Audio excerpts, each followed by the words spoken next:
Hi, hello, welcome to our channel Teju's పదాల పదనిసలు. ఈరోజు మనం చెప్పుకోబోయే కథ చెలి నీ వశమై పార్ట్ 285. ఇంకా లేట్ చేయకుండా స్టోరీలోకి వెళ్ళిపోదాం. పులిహోర గురించి అడిగితే అర్హన్ సైలెంట్గా ఉండటంతో ఏం ఆలోచిస్తున్నావు చందు అని అడిగింది శారద. అమ్మా, నేను ఊరు చూడటానికి వెళ్ళాను కదా, అలా మిల్ వరకు వెళ్ళాను.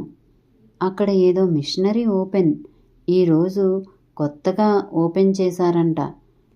అక్కడ పూజ కూడా చెయ్యటంతో ప్రసాదం ఇచ్చారు. పులిహోర ప్రసాదమే ఇచ్చింది. చాలా బాగుంది మా. అందుకే కాస్త ఎక్కువే తిన్నాను. ఇప్పుడు ఆకలి లేదులే అని చెప్పాడు అర్హన్. మిల్ దగ్గరకు వెళ్ళావా?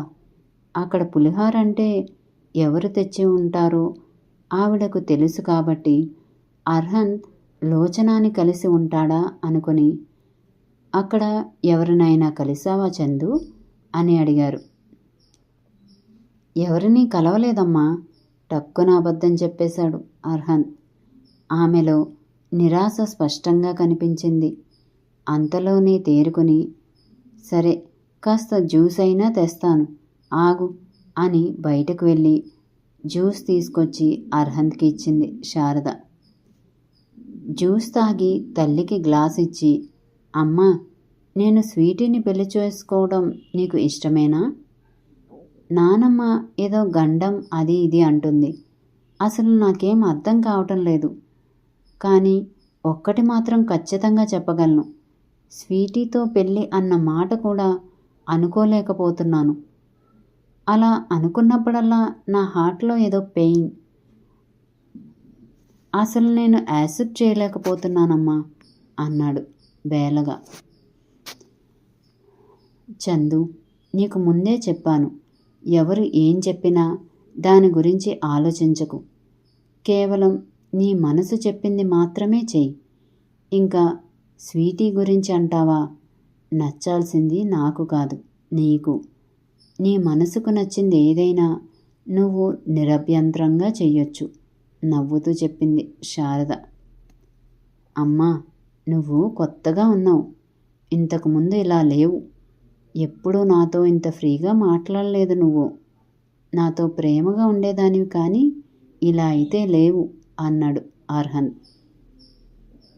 నన్ను ఇలా మార్చేసింది నువ్వే చందు. నేను ఇలా ఉండటం నీకు ఇష్టం, అందుకే ఇలా ఉంటున్నాను అంది నవ్వుతూ. నీ నవ్వు చాలా బాగుందమ్మా. ఎప్పుడు ఇలా నవ్వుతూనే ఉండమ్మా. నిజంగా నువ్వు ఇలా ఉండటం, నాతో కలిసి టైం స్పెండ్ చేయటం నాకు చాలా నచ్చింది అన్నాడు అర్హన్. సరే, ఏం ఆలోచించకుండా రెస్ట్ తీసుకో అని కొడుకు తల నిమిరి బయటకు వెళ్ళింది ఆవిడ.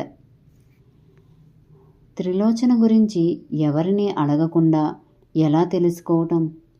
అసలు నాకు ఏం జరిగిందో ఎలా తెలుసుకోవాలి?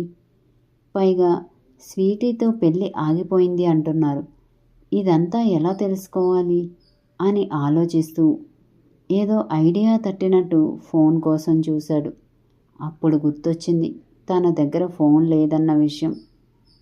నా దగ్గర ఫోన్ లేదా? అసలు నా ఫోన్ ఏమైంది అని ఆలోచిస్తూ తల్లి దగ్గరకు వెళ్ళాడు. హాల్లో ఉన్న రాజేశ్వరి అర్హంత్ వైపు చూసింది, కానీ ఏం మాట్లాడలేదు. అమ్మా, నా ఫోన్ ఏమైంది అని అడిగాడు అర్హంత్. నీ ఫోన్ ఏంటి అర్హంత్?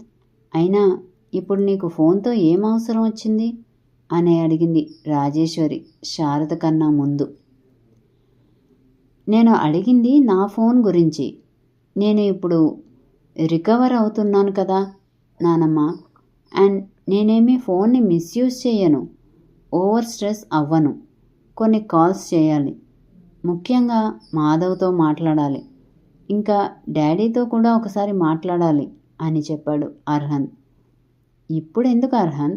మాధవ్ ఈ వీకెండ్ వస్తానన్నాడు, అప్పుడు మాట్లాడొచ్చులే అంది తన కంగారుని బయటపడనివ్వకుండా. ఇప్పుడు మాట్లాడితే ఏమవుతుంది నానమ్మ? ఎందుకు ప్రతి విషయంలో నన్ను కంట్రోల్ చేయాలని చూస్తున్నారు? మీ మాటలు వింటుంటే నేను ఫోన్ యూజ్ చేయటం నీకు ఇష్టం లేదన్నట్టుగా ఉన్నాయి. కారణం తెలుసుకోవచ్చా అని అడిగాడు సూటిగా. అదేం లేదు అర్హన్, యాక్సిడెంట్లో నీ ఫోన్ డ్యామేజ్ అయింది. నీ పరిస్థితి చూసి దాని గురించి పూర్తిగా మర్చిపోయాను. ఇప్పుడు నువ్వు సడన్గా ఫోన్ గురించి అడగడంతో గుర్తొచ్చింది. నీకోసం ఫోన్ నేను తెప్పిస్తాను అంది. సో నేను ఫోన్ యూజ్ చేయటం వల్ల ప్రాబ్లం ఏం లేదు కదా? నేను అమ్మ ఫోన్ యూజ్ చేసుకుంటాను అని తల్లిని ఫోన్ అడిగాడు. నా ఫోన్ ఎందుకు చందు? మీ నాన్నమ్మ గారు తెప్పిస్తాను అన్నారు కదా అంది శారద. నీ ఫోన్ నా రూమ్లో ఉంది శారద, నేను తెచ్చిస్తాను అంది రాజేశ్వరి పళ్ళు నూరుతూ. చందు, నా ఫోన్ అత్తయ్య గదిలో ఉంది. ఇంతకుముందు పూజారి గారు ఫోన్ చేసి ఏదో పూజ గురించి చెప్పారు. ఫోన్ అత్తయ్యకి ఇచ్చాను. ఇప్పుడే తెస్తాను, నువ్వు వెళ్ళు అన్నారు శారద. నువ్వు పనిలో ఉన్నట్టుగా ఉన్నావు కదా అమ్మా, నేను తెచ్చుకుంటానులే అని అర్హంత్ వెళ్ళగానే, దానికి సంబంధించిన ఒక్క జ్ఞాపకం కూడా నీ ఫోన్లో ఉండకూడదు, ఫొటోస్, కాంటాక్ట్ నెంబర్ ఏదీ ఉండకూడదు అని వార్నింగ్ టోన్లో చెప్పింది రాజేశ్వరి శారదకి. శారద తన దగ్గర ఉన్న అన్ని ఫొటోస్ని సీక్రెట్ ఫోల్డర్లో పెట్టేసి, లోచన కాంటాక్ట్ డీటెయిల్స్ డిలీట్ చేసి, వాట్సాప్ హిస్టరీ కూడా డిలీట్ చేసింది. అమ్మా, అక్కడ ఫోన్ కనిపించలేదు అని వస్తూ తల్లి చేతిలో ఫోన్ చూసి, నీ దగ్గరే ఉందా అని అడిగాడు. మీ అత్త తెచ్చి ఇక్కడ పెట్టినట్టు ఉంది, ఇప్పుడే చూశాను.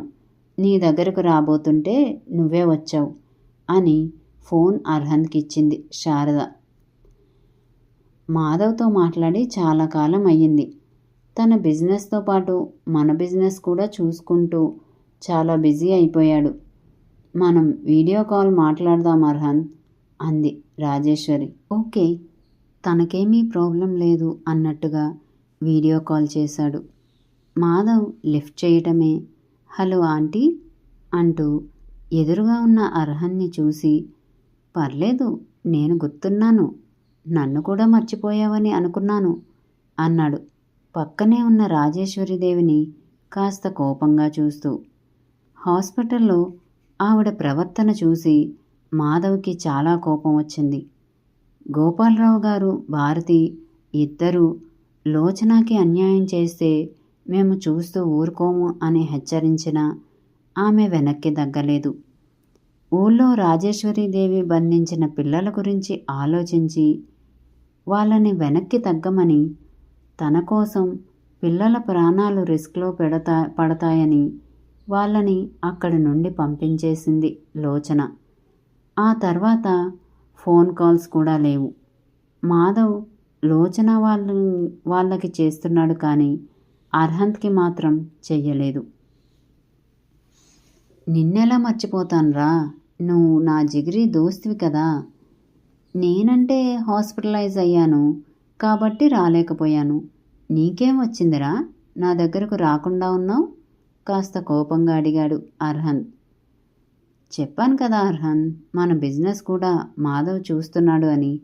అక్కడి వర్క్స్ ఎక్కువ మాధవ్నే చూస్తున్నాడు నవ్వుతూ చెప్పింది రాజేశ్వరి. సమాధానం చెప్పలేదు మాధవ్.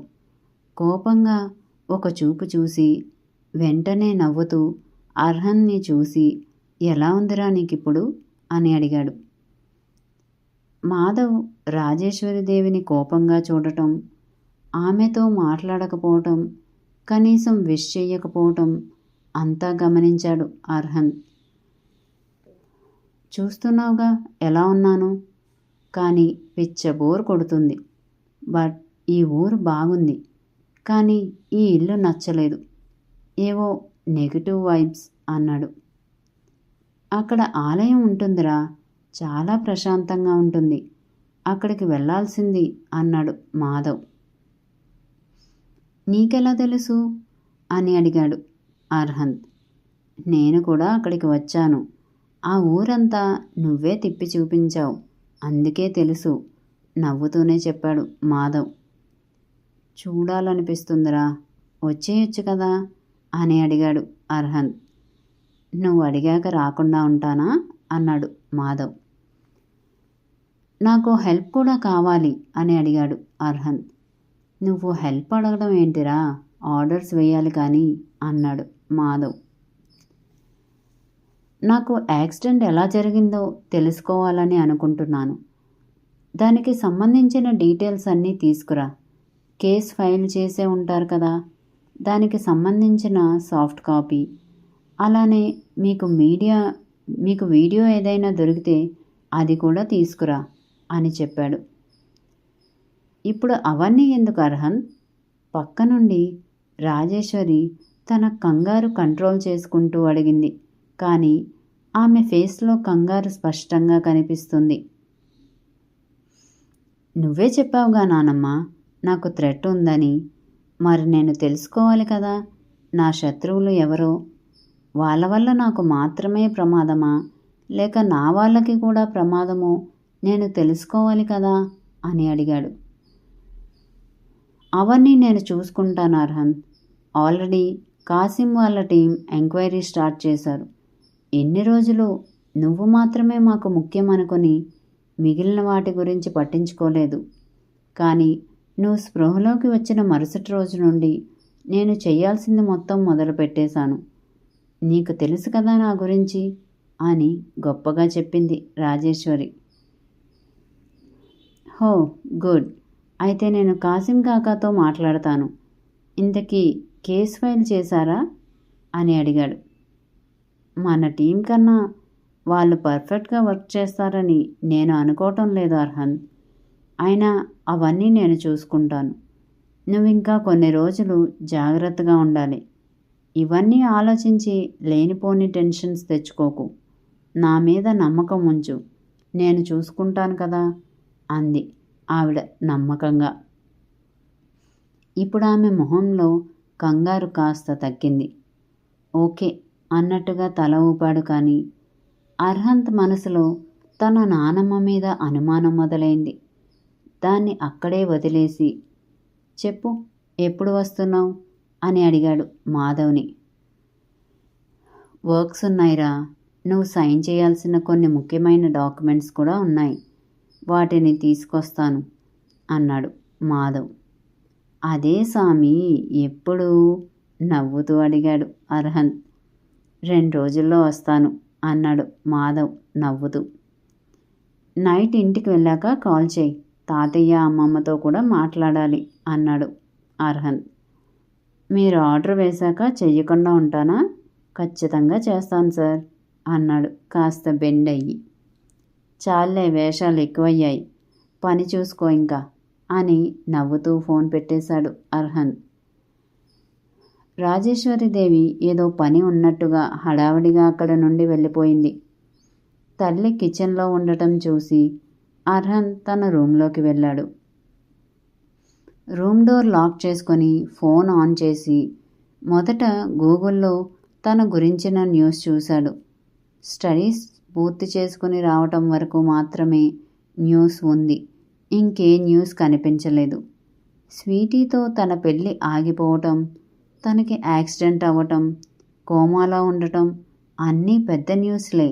మరి ఎందుకు నా గురించిన ఏ న్యూస్ కనిపించడం లేదు అని తన సోషల్ మీడియా అకౌంట్స్ ఓపెన్ చేశాడు. స్టడీస్ కంప్లీట్ చేసుకొని వచ్చాక తను అటెండ్ అయిన బిజినెస్ మీటింగ్స్కి సంబంధించిన కొన్ని ఫొటోస్ ఉన్నాయి. కానీ స్వీటీతో వాళ్ళ పెళ్లి గురించిన అనౌన్స్మెంట్ కానీ ఫొటోస్ కానీ ఏం లేవు. తన ఫ్యామిలీలో అందరి అకౌంట్స్ చూశాడు. ఆఖరికి స్వీటీ అకౌంట్ కూడా చూశాడు. ఎక్కడ ఎలాంటి న్యూస్ లేదు. ఎవరో కావాలని తనకు సంబంధించిన న్యూస్ మొత్తం ఎరేజ్ చేసినట్టు అనిపించింది అర్హంత్కి. తన నానమ్మని అడిగితే అనుకున్నాడు, ఖచ్చితంగా సెక్యూరిటీ కోసం తనే తీపించేసింది అని చెప్తుంది. ఎలా తెలుస్తుంది ఏం జరిగిందో అని ఆలోచిస్తున్న సమయంలోనే మరో అనుమానం మొదలైంది అర్హంత్లో. తను 4 నెలలకి పైగా కోమాలో ఉన్నట్టుగా రిపోర్ట్స్లో ఉంది. కానీ నేను స్టడీస్ కంప్లీట్ చేసుకొని వచ్చి 2 ఇయర్స్ పైనే అవుతుంది. మరి ఈ గ్యాప్లో ఏం జరిగింది? నానమ్మ ఏమో స్టడీస్ కంప్లీట్ అయ్యి రాగానే మా మ్యారేజ్ చేయాలని అనుకున్నట్టు అప్పుడే యాక్సిడెంట్ అయింది అని చెప్తుంది.